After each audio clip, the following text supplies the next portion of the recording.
ಇದು ಜಪಾನ್ನ famous red light area.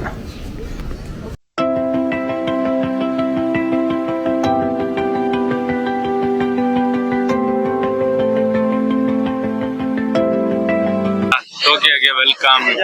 ನಾವು ಇವಾಗ ಇರೋದು ಟೋಕಿಯೋದ ಫೇಮಸ್ ಹಚ್ಕು ಸ್ಟ್ಯಾಚು ಹತ್ರ. ಹಚ್ಕು ಸ್ಟ್ಯಾಚು ನೋಡ್ತೀರಾ? ಹಚ್ಕು ಸ್ಟ್ಯಾಚು ಸ್ಟೋರಿ ನಾನು ನಿಮಗೆ ಆಮೇಲೆ ಹೇಳ್ತೀನಿ. ಬಟ್ ನೀವು ಒಂದ್ಸರಿ ಈ ಹಚ್ಕು ಸ್ಟ್ಯಾಚುನ ನೋಡ್ಬಿಡಿ. ಏನಿದು ಹಚ್ಕು ಸ್ಟ್ಯಾಚು ಅಂತೀರಾ? ಏನಿಲ್ಲ, ಒಂದು ಡಾಗ್. ಇದೇ ಹಚ್ಕು.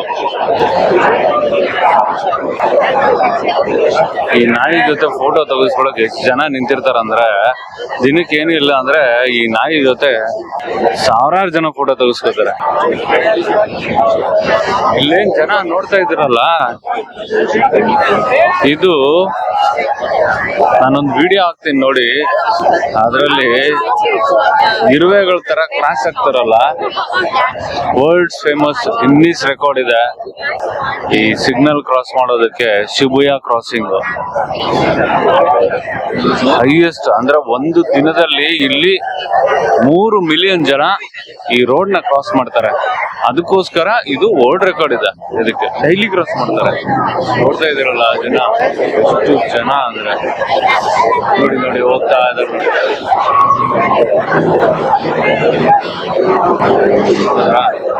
ಇಲ್ಲಿಂದ ಬರ್ತಾರ, ಈ ಕ್ರಾಸಿಂಗ್ ಇಂದ, ಈ ಕ್ರಾಸಿಂಗ್ ಇಂದ ಬರ್ತಾರೆ, ಆ ಕ್ರಾಸಿಂಗ್ ಇಂದ, ಆ ಕ್ರಾಸಿಂಗ್ ಇಂದ, ಎಲ್ಲ ಕಡೆಯಿಂದನೂ ಬರ್ತಾರ್ರಿ ಜನ.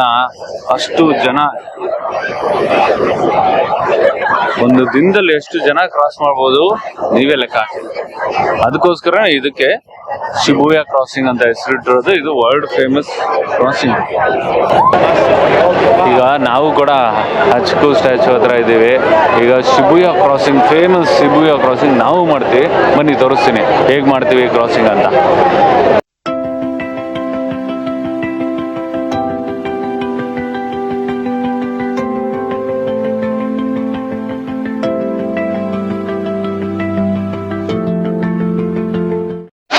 ಬನ್ರಿ ಫೇಮಸ್ ಶಿಬುಯಾ ಕ್ರಾಸಿಂಗ್ ಕ್ರಾಸ್ ಮಾಡೋಣ. ಏನ್ ಜನ ನೋಡ್ರಿ ಹೆಂಗ್ ಓಡ್ತವ್ರೆ, ನೆಗೀತವ್ರೆ. ಇಲ್ಲೆಲ್ಲ ಜನ ಫೋಟೋ ತೆಗೆದುಕೊಳ್ಳೋಕೆ ನಿಂತ್ಕೊಬಿಡ್ತಾರೆ. ಮಿಡಲ್ ಆಫ್ ದಿ ಟ್ರಾಫಿಕಲ್ಲಿ ಫೋಟೋ ತೊಗೋತಾರೆ, ವಿಡಿಯೋ ತೊಗೋತಾರೆ, ಟಿಕ್ಟಾಕ್ ವಿಡಿಯೋಸ್ ಮಾಡ್ತಾರೆ, ಇಲ್ಲೇ ಅಪ್ಲೋಡ್ ಮಾಡ್ತಾರೆ, ಲೈವ್ ಸ್ಟ್ರೀಮಿಂಗ್ ಕೂಡ ಮಾಡ್ತಾರೆ. ಸಖತ್ ಜನ ಇವು ಅಲ್ಲ. ನೀವು 3,000 ಜನ ಈ ಕ್ರಾಸಿಂಗ್, ಸ್ಕ್ರಾಂಬಲ್ ಕ್ರಾಸಿಂಗ್ ಕ್ರಾಸ್ ಮಾಡ್ತಾರೆ ಅಂದ್ರೆ ನಂಬ್ತೀರಾ? ನೋಡಿ ಹೇಗೆ ಓಡುತ್ತಾ ಇದ್ದಾರೆ. ವಿತಿನ್ 2 ಮಿನಿಟ್ಸಲ್ಲಿ ಇಷ್ಟು ಜನನು ಮತ್ತೆ ಸಿಗ್ನಲ್ ಹತ್ರ ಹೋಗಿ ನಿಂತ್ಕೋತಾರೆ. ಇದರಲ್ಲಿ ಅರ್ಧ ಜನ ಟೂರಿಸ್ಟ್ ಇರ್ತಾರೆ, ಅರ್ಧ ಜನ ಲೋಕಲ್ಸ್ ಇರ್ತಾರೆ. ಒಂದ್ಸರಿಗೆ 3,000 ಜನ ಕ್ರಾಸ್ ಆಗ್ತಾರಂತೆ. ಒಂದು ಸಿಗ್ನಲ್ ಬಿಟ್ರೆ 3,000 ಜನ. ಸಖತ್ತಾಗಿದೆ ವೈಬ್ಸ್ ಮಾತ್ರ. Full shopping. ಇಲ್ಲಿ ಸುತ್ತ ನೋಡ್ತಾ ಇದ್ದೀರಲ್ಲ, ಎಲ್ಲ ಶಾಪಿಂಗೆ. ಇದೊಂದು ಚಿಕ್ಕ ಸ್ಟ್ರೀಟಿಗೆ ಬಂದಿದೀವಿ ಟೋಕಿಯೋ ಶಿಬುಯಾದಲ್ಲಿ. ಇದಕ್ಕೊಂದು ಇಂಟ್ರೆಸ್ಟಿಂಗ್ ಸ್ಟೋರಿ ಇದೆ. ಇದು ಲವ್ ಲೆಟರ್ ಸ್ಟ್ರೀಟ್ ಅಂತ. ಶಿಬುಯಾದಲ್ಲಿ, ಜಪಾನ್ ಅಲ್ಲಿ ಲವ್ ಲೆಟರ್ ಸ್ಟ್ರೀಟ್ ಅಂತ ಚಿಕ್ಕದಿದೆ ಅಲ್ಲ. ಏನಪ್ಪಾ ಸ್ಟೋರಿ ಅಂದ್ರೆ, ವರ್ಲ್ಡ್ ವಾರ್ 2 ಆದ್ಮೇಲೆ ಅಮೆರಿಕನ್ ಸೋಲ್ಜರ್ಸ್ ಇಲ್ಲಿ ಸ್ವಲ್ಪ ದಿನ ಇದ್ರಂತೆ ರಿಕ್ವೈರ್ ಮಾಡಿದಾಗ. ಸೊ ಆಗ ಸ್ವಲ್ಪ ಜಪಾನೀಸ್ ಹುಡುಗಿರು ಅಮೆರಿಕನ್ ಸೋಲ್ಜರ್ಸ್ ನ ಇಷ್ಟಪಟ್ಬಿಟ್ಟು ಇಲ್ಲಿ ಓಡಾಡ್ತಾ ಇದ್ರಂತೆ. ಆದ್ರೆ ಅವರಿಗೆ ಜಪಾನೀಸ್ ಬರೋದಿಲ್ಲ, ಸಾರಿ ಇಂಗ್ಲಿಷ್ ಬರ್ತಾ ಇರ್ಲಿಲ್ಲ ಜಪಾನೀಸ್ ಹುಡುಗಿರಿಗೆ. ಬಟ್ ಈ ಏರಿಯಾದಲ್ಲಿ, ಈ ಸ್ಟ್ರೀಟ್ ಅಲ್ಲಿ ಇದ್ದು ಸ್ವಲ್ಪ ಜನಕ್ಕೆ ಇಂಗ್ಲಿಷ್ ಮತ್ತೆ ಜಪಾನೀಸ್ ಎರಡು ಬರ್ತಾ ಇತ್ತು. ಆ ಜಪಾನೀಸ್ ಹುಡುಗಿರೆಲ್ಲ ಈ ಸ್ಟ್ರೀಟಿಗೆ ಬಂದ್ಬಿಟ್ಟು ಏನೋ ಇಲ್ಲಿ ಯಾರಿಗೆ ಇಂಗ್ಲಿಷು ಮತ್ತೆ ಜಪಾನೀಸ್ ಬರುತ್ತೆ ಅವ್ರ ಹತ್ರ ಲವ್ ಲೆಟರ್ ಬರೆಸ್ತಾ ಇದ್ರಂತೆ ಅಮೆರಿಕನ್ ಸೋಲ್ಜರ್ಸ್ಗೆ. ಹಾಗಾಗಿ ಆ ಲೆಟರ್ನ ತಗೊಂಡೋಗಿ ಆಮೇಲೆ ಇವರಿಗೆ ಕೊಡ್ತಾ ಇದ್ರಂತೆ, ಅಮೆರಿಕನ್ ಸೋಲ್ಜರ್ಸ್ಗೆ. ಸೊ ಇದು ಯಾವಾಗ 1950s ಅಲ್ಲಿ. ಸೊ ಅವಾಗಿಂದ ಈ ಸ್ಟ್ರೀಟ್ ನ ಲವ್ ಲೆಟರ್ ಸ್ಟ್ರೀಟ್ ಅಂತ ಕರೀತಾರೆ. ಈಗ ಸದ್ಯಕ್ಕೆ ಇದು ಲವ್ ಲೆಟರ್ ಸ್ಟ್ರೀಟ್ ಆಗಿ ಉಳಿದಿಲ್ಲ, ಇದು ಹುಡುಕರ ಅಡ್ಡ ಆಗಿ ಉಳಿದಿದೆ. ತುಂಬಾ ಬಾರ್ಸು, ರೆಸ್ಟೋರೆಂಟ್ಸು ಫುಲ್ ತುಂಬಿಕೊಂಡಿದೆ. ಎಲ್ಲಾದ್ರೂ ನೋಡಿ ಕಾಣಿಸ್ತಾ ಇದೆ ನೋಡಿ, ನೋಡಿದ ತಕ್ಷಣ ಕಾಣುತ್ತೆ ಆ ತರ. ಬಟ್ ಅಷ್ಟು ಫೇಮಸ್ ಅಂತ ಇದು ಆ ಕಾಲದಲ್ಲಿ. ಇವರು ಲವ್ ಲೆಟರ್ ಬರೆಯೋದಕ್ಕೆ ಏನಾರು ಬರ್ತಾ ಇದಾರ ಗೊತ್ತಿಲ್ಲ ಹುಡುಗಿರು. ಹೇಗಿದೆ ನೋಡಿ ಲವ್ ಲೆಟರ್ ಸ್ಟ್ರೀಟ್. ಸೊ ಬನ್ನಿ ಹೀಗೆ ಶುಭ ಎಲ್ಲ ನಡ್ಕೊಂಡು ಮುಂದೆ ಹೋಗೋಣ. ಏನೇನಿದೆ ತೋರಿಸ್ತೀನಿ. ಇದು ನೋಡಿ ಒಂದು ಫೇಮಸ್ ಶಾಪಿಂಗ್ ಏರಿಯಾ ಡಾನ್ ಜಿ ಕೋಟ್ ಅಂತ. ಇವೆಲ್ಲ ಕಮ್ಮಿಗೆ ಸಿಗುತ್ತೆ ತುಂಬಾ. ಒಳಗಡೆ ಹೋಗಿ ತೋರಿಸ್ತೀನಿ ಆಮೇಲೆ. ಇದೊಂದು ಸ್ಟ್ರೀಟ್ ಸೈಡಲ್ಲಿರೋ ಫುಡ್ ಸ್ಟ್ರೀಟ್. ಸೊ ನೋಡ್ತಾ ಇದ್ದಾರಲ್ಲ ಹೇಗಿದೆ ಫುಡ್ ಸ್ಟ್ರೀಟ್ ಅಂತ. ಅಷ್ಟು ನೀಟಾಗಿ ಮೇಂಟೈನ್ ಮಾಡ್ತಾರೆ. ಇಲ್ಲಿ ಸ್ವಲ್ಪ ರೀಸನಬಲ್ ಇದೆ ರೇಟ್ಸು. ಸೊ ಹಾಗಾಗಿ ನೋಡೋಣ ಅಂತ ಬಂದೆ. ತೋರಿಸ್ತೀನಿ ನೋಡಿ ನಿಮಗೆ ಹೇಗಿದೆ ಇವ್ರದ್ದು ಫುಡ್ ಸ್ಟ್ರೀಟ್ ಅಂತ.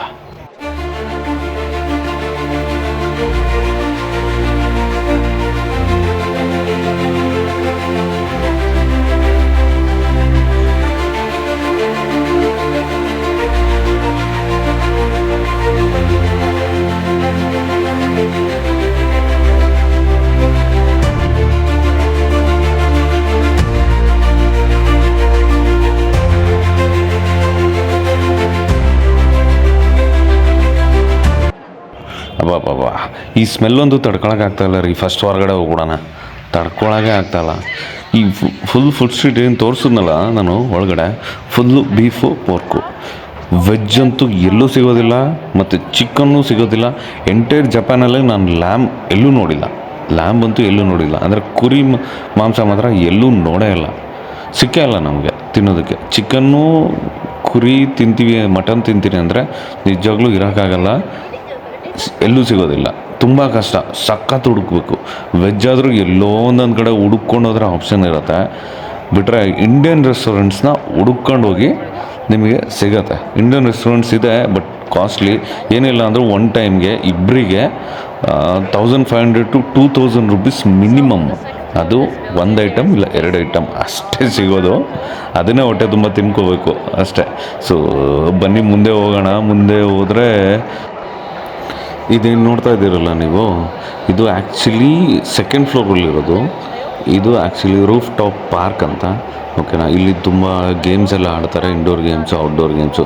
ನೋಡ್ತಾ ಇದ್ದಾರೆ ಇಲ್ಲಿ ಸ್ಕೇಟ್ ಬೋರ್ಡ್ ಕೂಡ ಆಡ್ತಾ ಇದ್ದಾರೆ. ಸಖತ್ತಾಗಿ ಆಡ್ತಾ ಇದ್ದಾನೆ ಮನುಷ್ಯ. ಇದು ನೋಡಿ ತೋರಿಸ್ತೀನಿ ನಿಮಗೆ. ನೋಡಿ ಹೇಗೆ ಆಡ್ತಾನೆ ಸ್ಕೇಟ್ ಬೋರ್ಡು. ಇಂಥ ಕಂಟ್ರಿಲೆಲ್ಲ ಎಷ್ಟು ಎನ್ಕರೇಜ್ ಮಾಡ್ತಾರೆ ಅಂದರೆ ಜನಕ್ಕೆ, ಅವ್ರು ಇಷ್ಟ ಬಂದಂಗೆ ಅವ್ರು ಏನು ಬೇಕಾದರೂ ಸ್ಪೋರ್ಟ್ಸ್ ಚೂಸ್ ಮಾಡ್ಬೋದು ರೀ. ಹಾಗಾಗಿ ಜಪಾನ್ ಅಷ್ಟೊಂದು ಗೋಲ್ಡ್ ಮೆಡ್ಲೆಲ್ಲ ವಿನ್ ಆಗೋದು ಗೊತ್ತಾ ಒಲಿಂಪಿಕ್ಸಲ್ಲಿ. ನೋಡಿ ಸ್ಕೇಟ್ ಬೋರ್ಡ್ ಯಾವ ಥರ ಆಡ್ತಾ ಇದ್ದಾನೆ ಹುಡುಗ. ಇದು ಸಂಜೆ ಟೈಮ್. ಇದಿರೋದು ಆ್ಯಕ್ಚುಲಿ ಸೆಕೆಂಡ್ ಫ್ಲೋರಲ್ಲಿ ಇರೋದು ರೀ. ಸೆಕೆಂಡ್ ಫ್ಲೋರಲ್ಲಿ ಇದು ಮಾಡಿದ್ದಾರೆ ಸ್ಕೇಟ್ ಬೋರ್ಡ್ದು ರಿಂಕ್. ಮತ್ತು ಹೋಗ್ತಾ ಇದ್ದಾನೆ, ಎಷ್ಟಪ್ಪ ಆಡ್ತಾ ಇದ್ದಾನೆ. ನೀವು ಸುಸ್ತಾದರೂ ಆಗಲ್ವಾ? ಇದು ತುಂಬ ದೊಡ್ಡದಿದೆ, ಅಲ್ಲಿ ತನಕ ಇದೆ. ನಾನು ಅಂದ್ಕೊಂಡೆ ಇದು ಇಷ್ಟೇ ಅಂತ. ತುಂಬ ದೊಡ್ಡದಿದೆ ಆ ಕಡೆಗೆ. ಈ ಸ್ಟ್ರೀಟ್ ಏನು ಕಾಣಿಸ್ತಾ ಇದೆಯಲ್ಲ, ಇದು 30 ಮೀಟ್ರ್ ಅಷ್ಟೇ ಇರೋದು. ಇದಕ್ಕೆ ಡ್ರಂಕರ್ಸ್ ಆಲೆ ಅಂತಾರಂತೆ. ಅಂದರೆ ಕುಡಿಯೋರ ಬೀದಿ. ಕುಡಿಯೋರಿಗೋಸ್ಕರನೇ ಒಂದು ಬೀದಿ ಮಾಡಿಬಿಟ್ಟವ್ರೆ ಇವರು. 30 ಮೀಟ್ರ್ ಇದೆ, ಆದರೆ 38 ಬಾರ್ ಇದೆ ಅಂತ ಇಲ್ಲಿ. 38 ಬಾರು ಇಲ್ಲಿರೋದು. ಒಂದೊಂದು ಡಿಫ್ರೆಂಟ್ ಡ್ರಿಂಕ್ಸ್ನ ಸರ್ವ್ ಮಾಡ್ತಾರಂತೆ ಇಲ್ಲಿ. ಇದು ಫಸ್ಟ್ ಫ್ಲೋರ್ಲಿದೆ, ಸೆಕೆಂಡ್ ಫ್ಲೋರ್ಲು ಇದೆ. ಇಲ್ಲಿರೋದು ಎಲ್ಲ ಚಿಕ್ಕದು. ಮೋಸ್ಟ್ ಪ್ರಾಬಲಿ 4 ಜನ 5 ಜನ ಕುತ್ಕೊಳ್ಳುವಂಥದ್ದು. ಅದೇ ಬಾರು ನೋಡ್ತಿದ್ದೀರಲ್ಲ, ಚಿಕ್ಕದು ಇಷ್ಟೇ. ನಾವು ಒಂದು 4 ಜನ ಕುತ್ಕೋಬೋದು, ಒಂದು 5 ಜನ ಕುತ್ಕೋಬೋದು ಅಷ್ಟೇ. ಇದಕ್ಕೆ ಡ್ರಂಕರ್ಸ್ ಆಲೆ ಅಂತ ಹೇಳ್ತಾರಂತೆ. ಎಲ್ಲ ಈ ಡೋರ್ಸ್ ಏನು ನೋಡ್ತೀರೋ ಒಂದೊಂದು ಅಂಗಡಿಗಳು. 4 ಜನ 5 ಜನ, ಅವರಿಗೆ ಒಬ್ಬರು ಸರ್ವರು. ಏನು ಕಾನ್ಸೆಪ್ಟ್ ಅಲ್ಲ, ಸಖತ್ತಾಗಿದೆ. ಮೇಲ್ಗಡೆ ಕೂಡ ಇದೆ, ಪಬ್ಬು ಕೂಡ ಇದೆ ನೋಡಿ ಮೇಲೆ. ಇನ್ನು ಏನೇನೋ ಮಾಡ್ತಾರಪ್ಪ ಇವರು.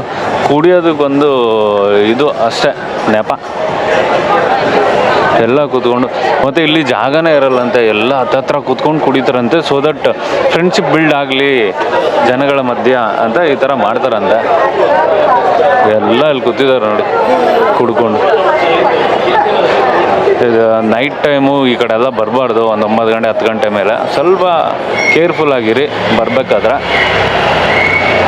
ಮತ್ತೆ ಬಂದರೆ ಶಿವಯೋಗ ಕ್ರಾಸಿಂಗ್ ಹತ್ರ ಬರ್ತಿದ್ದೀವಿ. ಜನ ಅಷ್ಟು ಜನ. ಟೋಕಿಯೋ ಸಿಟಿ ಅಂದರೆ ಸಿಟಿ ಅಪ್ಪ.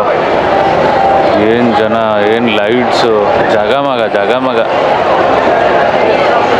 ತುಂಬ ಇಷ್ಟ ಆಯ್ತದೆ ಟೋಕಿಯೋ ಸಿಟಿ ಮಾತ್ರ. ಎಣ್ಣೆ ಹೊಡೆಯೋ ಇದು ಕೂಡ ಸ್ಟ್ರೀಟ್ ಕೂಡ ಎಷ್ಟು ನೀಟಾಗಿದೆ, ಹಂಗಿದೆ. ಡ್ರಂಕರ್ಸ್ ಆಲೆ, ಯಾರು ಬರ್ತಿರೋ ಮಿಸ್ ಮಾಡಬೇಡಿ. ಡ್ರಂಕರ್ಸ್ ಆಲಕ್ಕೆ ಬಂದು 4-5 ಜನ ಕುತ್ಕೊಂಡು ಆರಾಮಾಗಿ ಎಣ್ಣೆ ಹೊಡಿಬೋದು ಅಂತ ಹೇಳಿ. ಎಣ್ಣೆನೂ ಕಮ್ಮಿ. ನಾವು ನೆಕ್ಸ್ಟ್ ರೋಡಿಗೆ ಬಂದಿದ್ದೀವಿ. ಶಿಬುಯಾ ಕ್ರಾಸಿಂಗ್ ಆದಮೇಲೆ ನೆಕ್ಸ್ಟಲ್ಲಿ ಮರುಯಾ ಮಾಚೋ ಅಂತ ಒಂದು ರೋಡ್ ಇದೆ. ಇದು ಆ್ಯಕ್ಚುಲಿ ಜಪಾನಲ್ಲಿರೋ ಒಂದು ರೆಡ್ ಲೈಟ್ ಏರಿಯಾ. ನಮಗೆ ಗೊತ್ತಾಗಿಲ್ಲ, ಸೊ ಹಾಗಾಗಿ ಈ ಕಡೆ ಕ್ರಾಸ್ ಮಾಡ್ಕೊಂಡು ಬಂದ್ಬಿಟ್ವಿ. ಬಟ್ ನೋಡ್ತಾ ಇದ್ದೀರಲ್ಲ, ತುಂಬ ಜನ ಯಂಗ್ಸ್ಟರ್ಸು ಇಲ್ಲಿ ಮರುಯಾ ಮಾಚೋ ಅನ್ನೋ ಒಂದು ಸ್ಟ್ರೀಟಿಗೆ ಬರ್ತಾರೆ. So most of the time ಜಪಾನೀಸಲ್ಲಿ ಏನಾಗುತ್ತೆ ಅಂದರೆ ಅವರು ತುಂಬ ಲೋನ್ಲಿ ಫೀಲ್ ಮಾಡ್ತಾರೆ. ಹಾಗಾಗಿ ಗರ್ಲ್ ಫ್ರೆಂಡ್ಸ್ನ ಕೂಡ ಆನ್ಲೈನಲ್ಲಿ ರೆಂಟಿಗೆ ತೊಗೋತಾರೆ. ಸೊ ಅವರೆಲ್ಲ ಇಲ್ಲೇ ಇರ್ತಾರೆ ಮೋಸ್ಟ್ ಆಫ್ ದಿ ಟೈಮ್. ಜಪಾನಲ್ಲಿ ಎಲ್ಲಾದರೂ ಹೋದರೆ ಹುಡುಗರು ಸಿಂಗಲ್ ಆಗೇ ಇರ್ತಾರೆ, ಮತ್ತು ಡಿಪ್ರೆಷನ್ ತುಂಬ ಹೋಗ್ತಾರೆ ಇಲ್ಲಿ ಜನಗಳು. ಸೊ ಹಾಗಾಗಿ ಇಲ್ಲಿ ಗೌರ್ಮೆಂಟ್ ಲೀಗಲ್ ಮಾಡಿದೆ ಇದನ್ನೆಲ್ಲ, ರೆಂಟಿಗೆ ತೊಗೊಳ್ಳೋದು, ಬಾಯ್ ಫ್ರೆಂಡ್ ರೆಂಟಿಗೆ ತೊಗೊಳ್ಳೋದಿಲ್ಲ. Foodies fly.